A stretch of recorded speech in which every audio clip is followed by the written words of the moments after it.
Hello and welcome to the Super Rugby Round 8 review podcast. I'm Paul, the guy behind DrivingMaul, a website, podcast, YouTube channel and Twitter account to bring you the best in, rugby stuff. Predictions and reviews is what it's supposed to be. Don't forget to subscribe to your favourite podcasting app, give us a 5-star review, all of that lovely, dovely stuff. And if you're watching, you can watch this at 8 p.m. every Monday night. And obviously hit the red button down below to subscribe to the YouTube channel. Thanks a lot. Joining me this evening in blue is the man from the West Stand Massive, Ashwin. How are you doing, sir? I'm doing fine. I'm slowly adjusting to the change in daylight savings. Hence, I can make an appearance at 8 o'clock now instead of falling asleep before then. It is dark, isn't it? Yes, it's kind of like, yep. Okay, I need to get better lights because I can't actually see anything in my living room at the moment. So we'll have to improve all of that kind of stuff. So kicking off the weekend, we had a bit of a surprise, didn't we? We were talking beforehand, saying basically that I got 6 out of 6 predictions right this weekend, and you're saying, yeah, it's because pretty much the results were as we expected. But within those results, there are a few surprises, and the Hurricanes only beating the Sharks by 1 point. That was a bit of a shock, wasn't it? Absolutely a shock, and my hobby horse, my bandwagon commentary in terms of referee consistency came to the fore in that game. In saying that, I felt that the Sharks had plenty of opportunities to have converted that game if they'd taken any chances. Yeah, also there was a late injury to Bowden Barrett, so he was a late injury withdrawal, putting Ohio West in there, which, let's be honest, both of us have seen Ohio West play a lot, and we're not overly massive fans. Andre reckons it wasn't a shock. Well, I know you're a Sharks fan, mate, but in all honesty, the Sharks really, from losing by a big margin to the Rebels, I think it was 3 weekends ago, these last 2 weekends, they really have turned things around, and it looks like they've suddenly clicked at last. Yeah, that's you look at that early performance right through to about 10, 15 minutes to go, and really they didn't look like they would lose it. They felt the play that they were playing, really good England, was dynamic. It's not just, they're obviously using their big boppers up front, but they're using them effectively, and then they're actually creating something outside of them as well. So get a bit of go forward from the forwards, but I thought it's not just a fact of crash bash from the forwards. It was a 15-man performance. They dominated the first half. They had 74% of the territory in the first half, and it was a game of two halves. For a game that wasn't impacted by the wind overly, it was amazingly that they had 74% of the territory in the first half, and then the Hurricanes had 73% of the territory in the second half. So it did seem to be they were playing on a pitch that seemed to have a big slope on it, heading one way. I hadn't noticed, to tell you the truth, but next time I'm down at McLean Park, I'll take my protractor out there and see if there's a bit of a lean, bit of lords happening at McLean Park. You want to play downhill in the second half. That's when absolutely tired. Get the roll of the ball happening. Just is interesting. I felt that the Sharks went away from what was working for them a bit in that second half. Whether they got a bit frustrated or what, but with what wasn't working for them, but it seemed like it. They went away from those little inside balls and handoffs that were happening quite well for them between the inside backs and the forwards in particular. Yeah, they had a couple of problems with that second half. Booth was struggling with his box kicks, got charged down a couple of times, which I think Booth is the one on was the scrum half for the Sharks, wasn't it? And they did butcher a couple of opportunities with the 5-meter scrum around the hour mark, and that to me was basically the turning point. That's when they could have shut the game down, but that's when the Canes managed to come back into this one, and 8 minutes left, 2-point game, and suddenly and then you see them. A poor kick chase allows Bosch to run it back and get a try, and you think, oh well, suddenly it's a 2-score game and it's all over. But yeah, the Canes really took their opportunity and closed it out right at the death.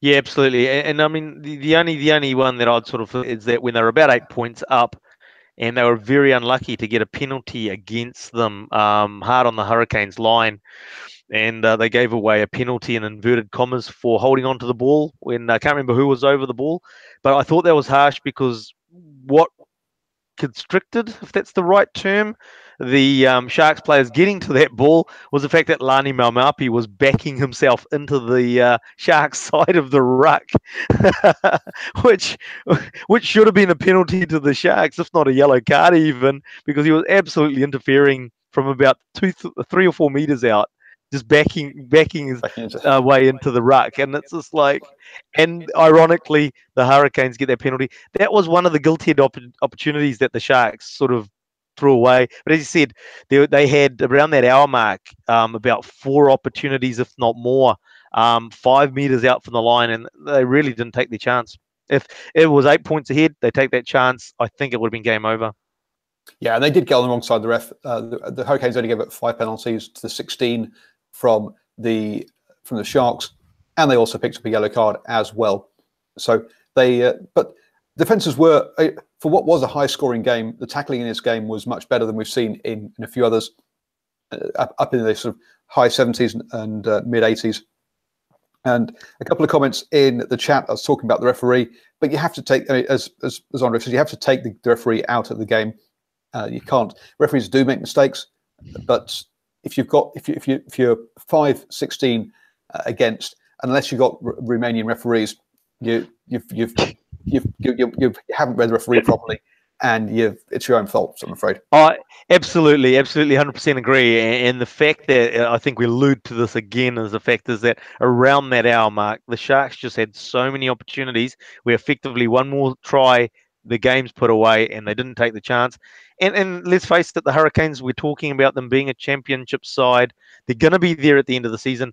You get those opportunities, you have to take them. You know, otherwise they'll do what they did, is that there are a championship side, and championship sides play to the 80 minutes. They can convert that after the whistle win, so to speak.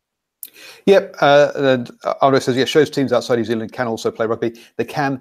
And I'm excited to see what the Sharks will do from here. Up until their game against the Blues, to be honest with you, I was very down on the Sharks, and I thought they were flat. They were wasting the talent they have. But in these last 2 games, they really have clicked. And I think I'm excited to see how they push on from here when they go home. Absolutely, because I thought that the style of rugby that they played on Friday night was excellent. It was good running rugby. It was, as I said, it wasn't just the forwards bashing it forward. There was clever interchanges between the forwards and the backs, creating space, and then sending the ball wide or making a break up the midfield, and then finishing off from there. So now they're playing all of a sudden they're playing a very good brand of rugby. What excites me also is some of those players heading into a green jersey.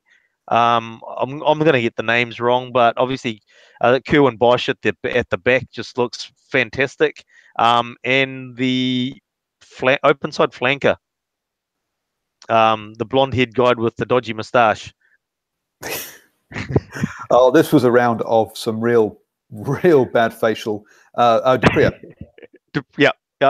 Has he got a twin brother in there somewhere too? Yeah, his brother. Well, yeah, Dupria is the coach and also the fly half and the open fly. So yes, the fly half and the open side flanker are brothers, and their dad coaches a team. Thankfully, they're playing well, so we don't have to talk about the fact that it's nepotism. Because they had some. They are both playing very well. Yeah, I mean, Dupria got through 15 tackles. He was the top tackler in the game, and he didn't miss any. He was a machine around the park, definitely. Mm-hmm. So yeah, looking forward to seeing them in green jumpers.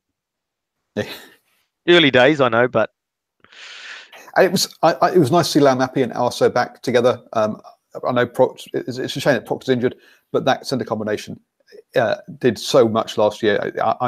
I'm happy to see it back together again. The boys are back in town. So that was I enjoyed that as well as part of this. Also had a good game over. It's It's great to see Aso and Lamapi back together again because, as you say, they do. I think they form a great combination. Um, I, with what they did last year. Be interesting to see if Barrett and TJ are out, how the new sort of halves pairing goes, because I think they get just so much go forward out of obviously both TJ and Bowden Barrett. Yeah, it'll be interesting to see the impact of them not being there. Yeah, they are going to need those guys back, definitely. In the same way the Crusaders need Mwanga back as well. So moving on then we moved up to Tokyo, where the Sunwolves predictably lost to the Waratahs. Beale became the most capped Waratah back of all time, overtaking Horn in that one. And obviously we had also Falau is out injured at the moment and deciding to put his oar in around the whole homosexuality side of things. So it was good that he wasn't there distracting from the game. And this was one where the commentators said the wind was a big factor. And we saw that the Sunwolves didn't kick in the first half at all, really. They were just trying to run it out the whole time.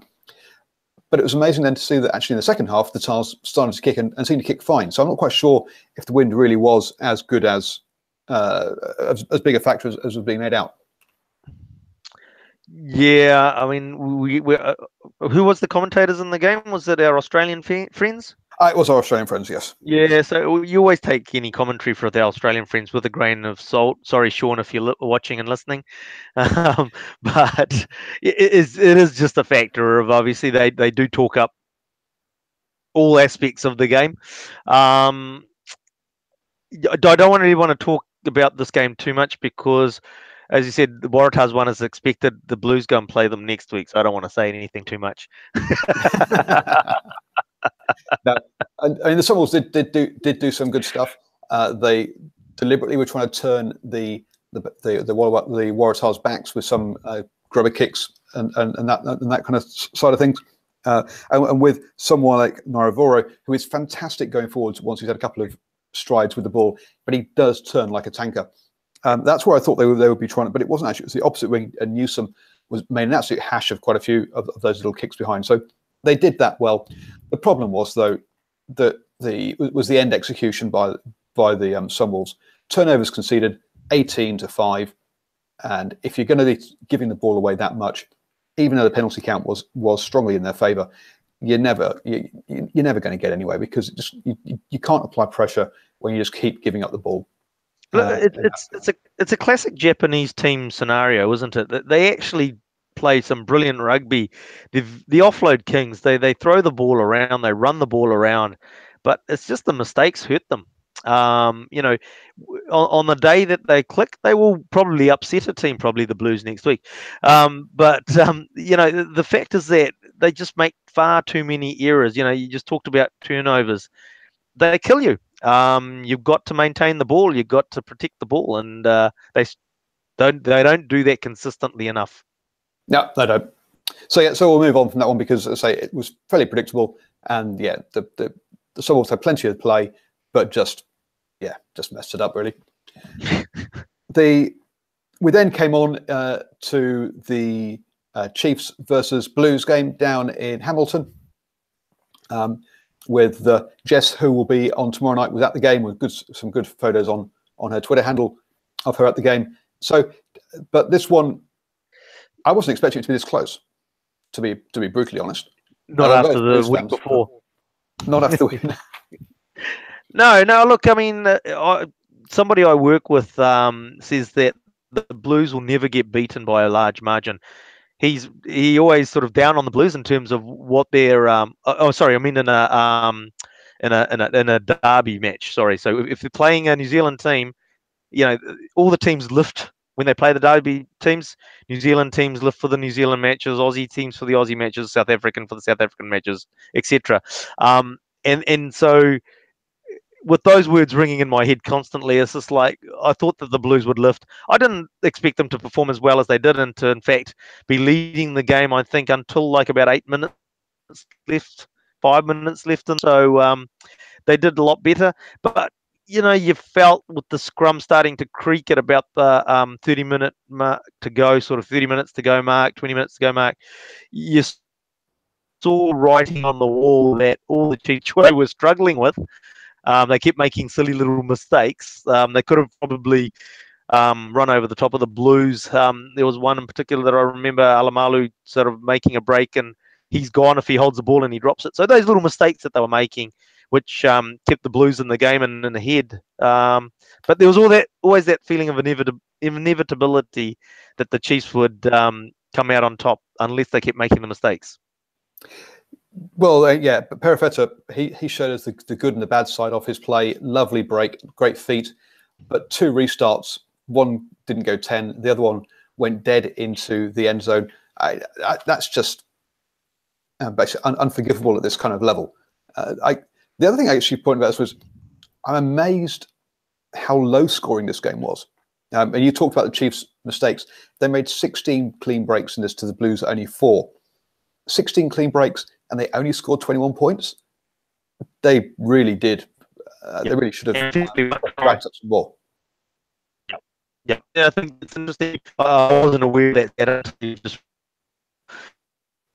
but you take that stat into consideration, and it's just like shows up that the Chiefs really should have run away with that game by a long way. Yep. Then they just kept making errors. Yeah, exactly. They should have. They should have won by a long way. To be fair to the Blues, they did put up a very good defensive effort. 169 tackles is a lot of work to do, and have an 86% success rate shows that they really were working for this one. And that has been one of the question marks around some of the Blues players is, whilst they're great and fun to see running with the ball in hand, but will they actually put the effort in? And it was good to see do the hard yards in this game. Because, as you say, they were leading this game all the way up until the 73rd minute, where they lost it to a penalty try, and which basically came down to discipline in the end, because they did lose a player to a yellow for repeat offences. And when you've only got 30% of the territory, which is what they had all game, you are going to give up penalties, and that's what's going to happen. I don't think that Jack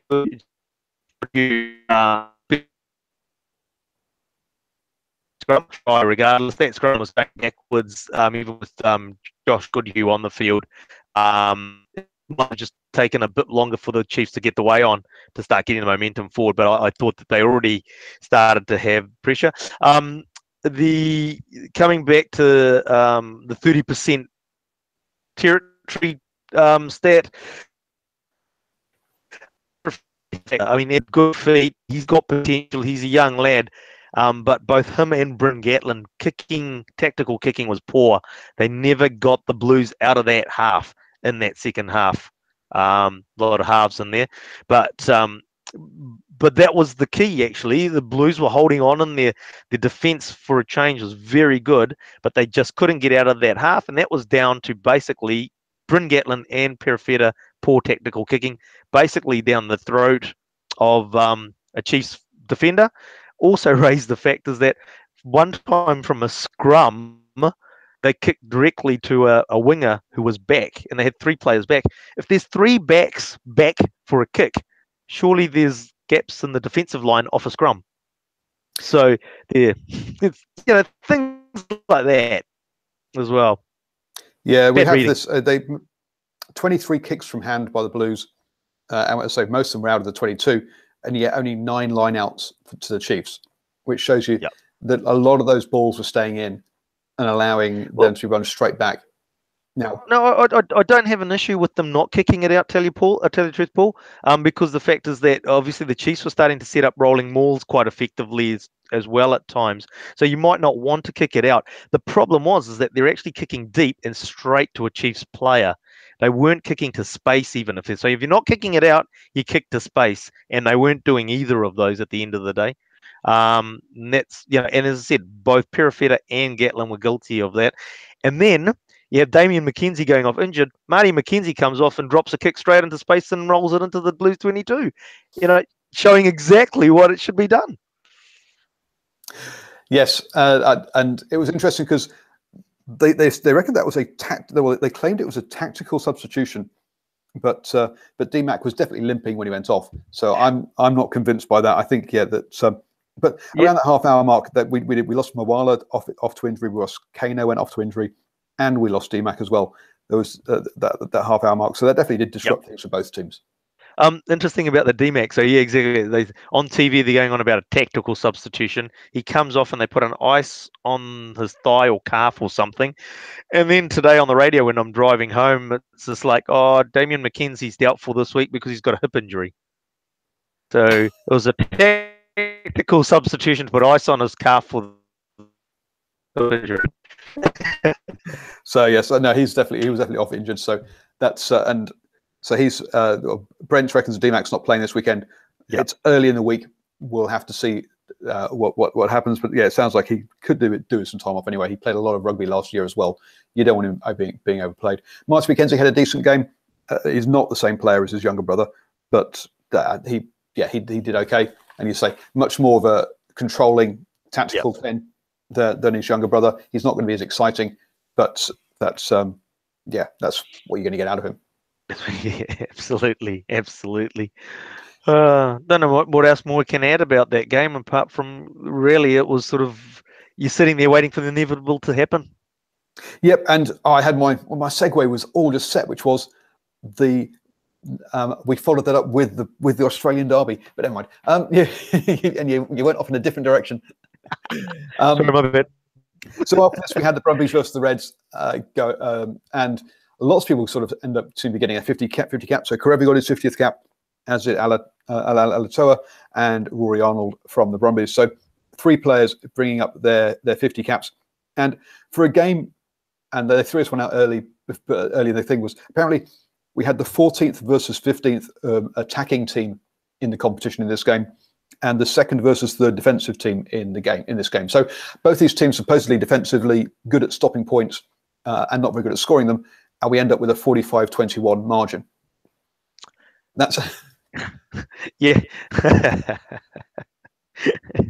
Yeah, it's a bit of an oxymoron, if that's the right term.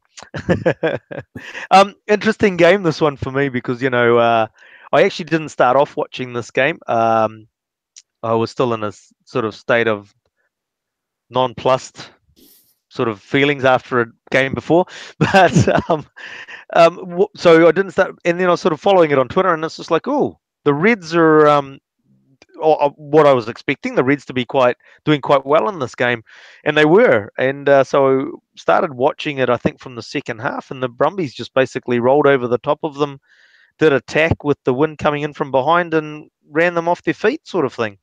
Just every time they got the ball, they seemed to be able to make a break. Absolutely. The Reds were dominated the possession and territory in the first half. That's what it felt like, even though the stats aren't quite so damning. But they just didn't take their points, and that was a real problem. Is they didn't really take their points in that first half. They didn't. As one of the sort of commentators said, they're a central corridor game plan from the Reds, i.e., one out rugby, letting their forwards grind it out, and that's really their kind of style. But whereas the Brumbies played much wider and than that, and also got that line-out maul going, which is such a tradition. David Pocock's back, and surprise, surprise, they have a line-out maul that works, which is just. Mind you, actually, I mean, I'm going to digress totally, but it's just like one of the moments you've got all that forward power, and I think that was probably sort of broke the Reds down mentally. Was the driving maul? Is that it just seemed like every time the Brumbies had a line-out throw, they're going to set up a rolling maul, and it always works for them. And I think mentally they played with the Reds a bit. But the moment for me was, I think, one of the Arnold brothers, I'm going to say Rory, gets that offload, collects the offload, and he's running, he's looking around who to pass the ball to, and I'm just going, run! The try line's there, just run! And he did it. He did listen to me. Good to know they're listening to me. Absolutely, good boy. Listen to Uncle Ashwin. He knows what's going on. Yes, but no, I mean, coming back to your point, the Brumbies maul, I think, started to dictate the game a bit, and how it panned out. But again, some good inside balls working for the Brumbies as well, for those breaks and around the rucks and mauls for just one wide, as opposed to right next to the ruck. Yep, and also, it did switch in the second half, as you say. The wind helped the Brumbies to get the upper hand on that territory in possession and go ahead. But the one stat that I picked out that doesn't show up on my one, so I can't tell you what happened after halftime. But at halftime, gain line advantage for the Brumbies was 71%, whereas only 41% for the Reds. And whilst the Reds had a great tackle percentage, 84% of the tackles they made, but if you're always getting knocked back over the gain line, it doesn't matter how good you are at tackling.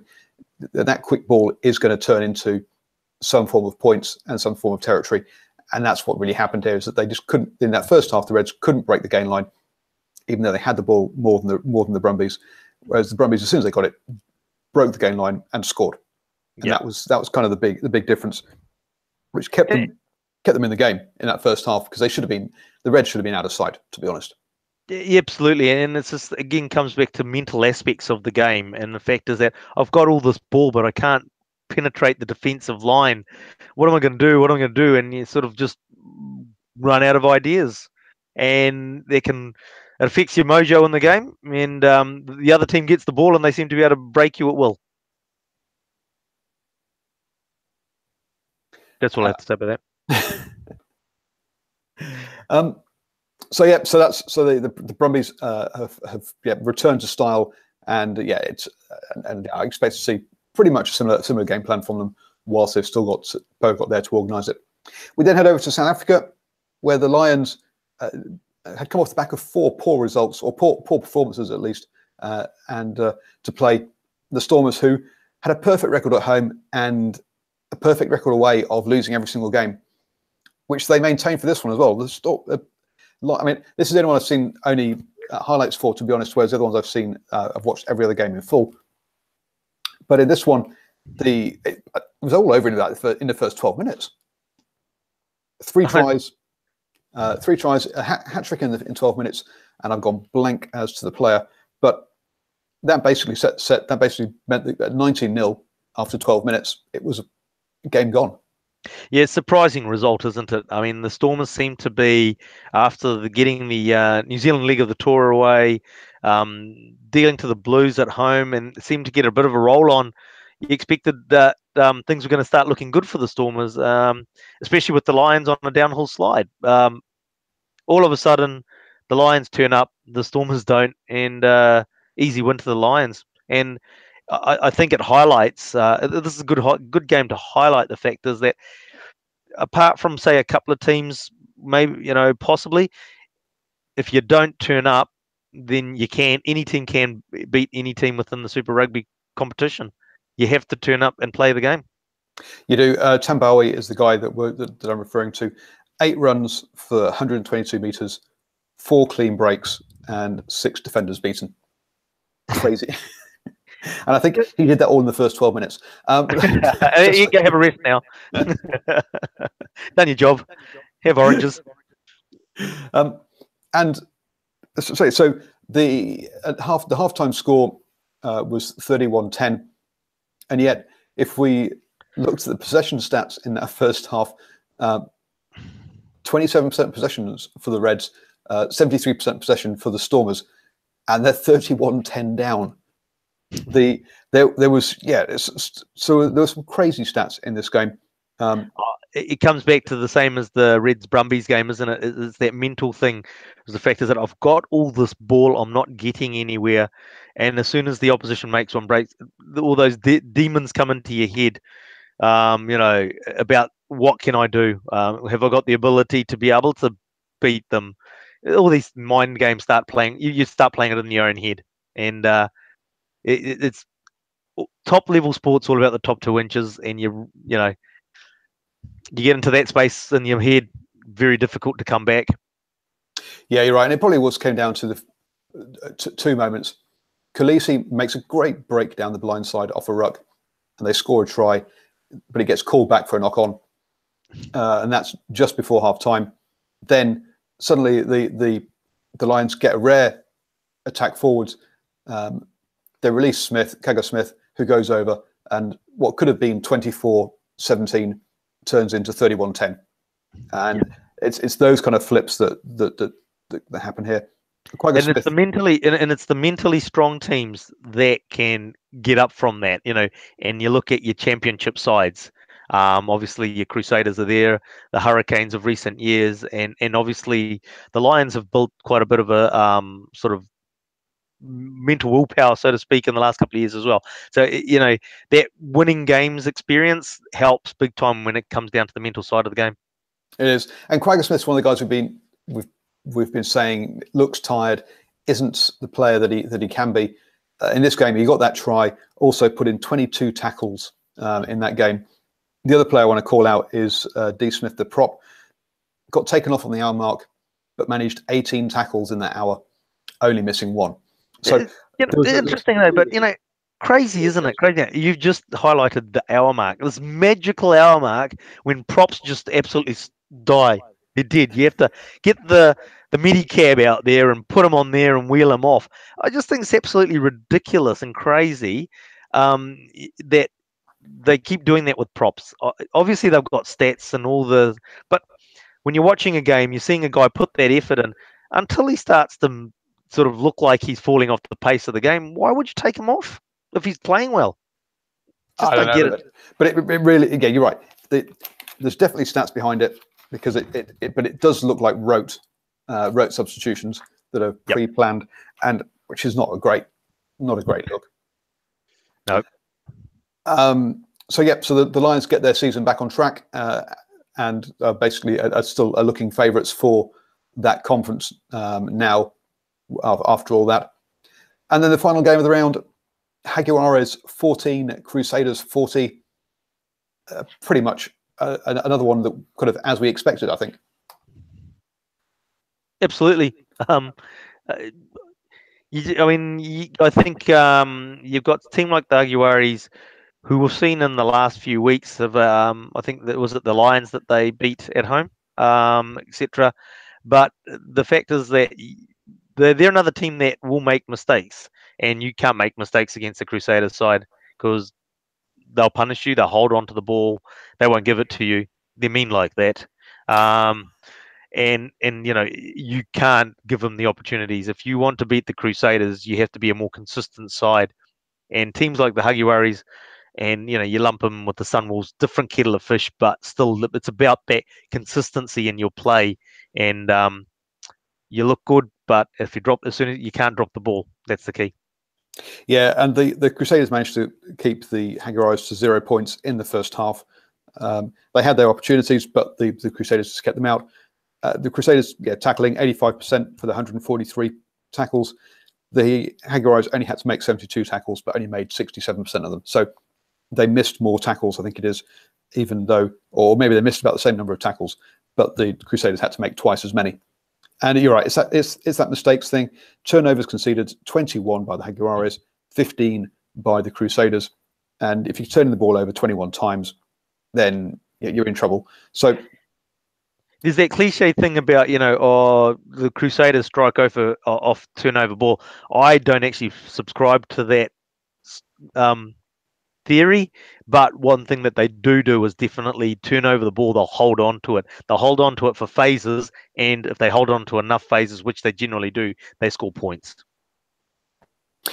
Well, their attacks did come. So the first try came off a crossy break from a turnover. The second try was an intercept from Bridge, who ran back all the way. Don't make a liar out of me.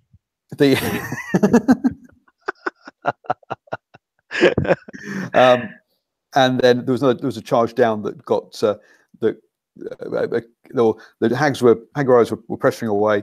It gets hacked downfield, and Crotty got to go over. And so the Jaguares did get back into this at 14-24, but they then spent the next 10 minutes attacking the Crusaders line. The Crusaders turned it over, kicked it downfield, and scored from a charge down. You're like, okay, that's it. It's not your day. The Crusaders have it for 20 seconds, and they score. You've had it for 10 minutes, and you didn't score.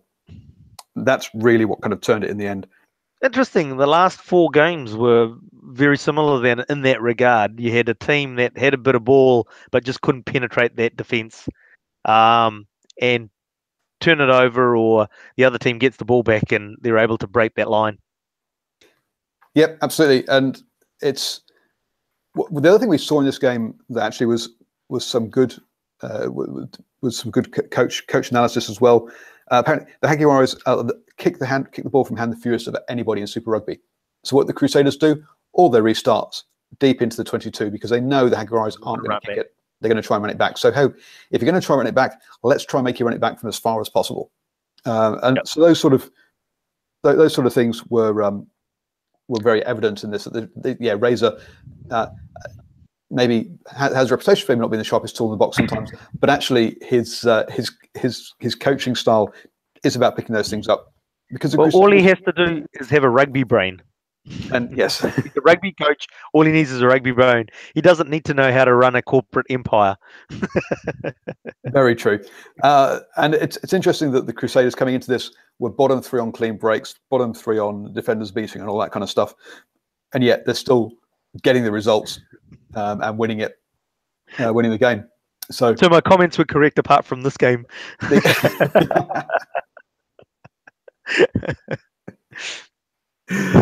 Oh dear.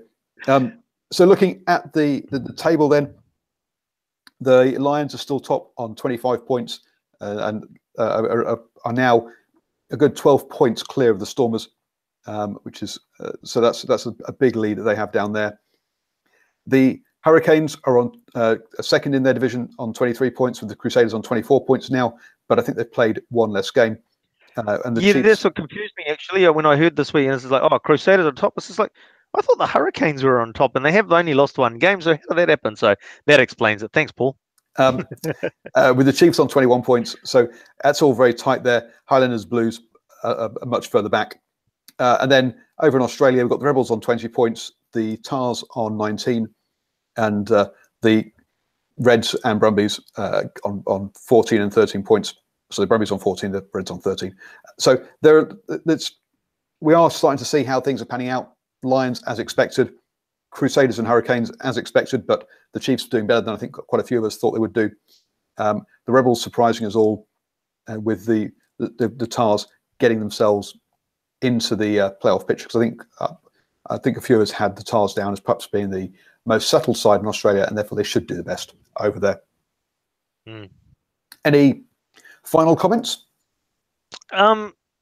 No, I think we sort of like as we sort of discussed before we actually went live. It's just like it was around that. I think we knew the results beforehand. There were a few surprises in the tightness of some of the results, but other than that, I think the results went to what we expected. Yeah, I think the only one that was a 50-50 call was the Brumbies versus the Reds, and we saw that the Brumbies clicked in one facet of the game, and that was enough to see them over the line at home. All the other ones were, if you look on the various prediction leagues, there were 80 to 90% people were successful with those ones. So, Archie, why don't you let everyone know where they can get hold of you during the week to talk rugby and New Zealand politics and all that kind of stuff? You can find me at NZFatso on Twitter, and I'll see you there. Cool. I'm Paul, the guy behind DrivingMaul. Always up for good rugby chats, comments down below, or at DrivingMaul on Twitter. Obviously, subscribe on your favourite podcasting app, 5-star reviews, all of that kind of lovely stuff. Hit the red box down below, or my face there on the recording to subscribe to the YouTube channel. There's a box there of my latest video. It's all the normal stuff that you've heard me say over and over again, because you are such wonderful people. So why don't you actually go down there below and find that newsletter link, click on that, so you get an email once a week telling you all of my stuff. And enjoy whatever rugby you're watching.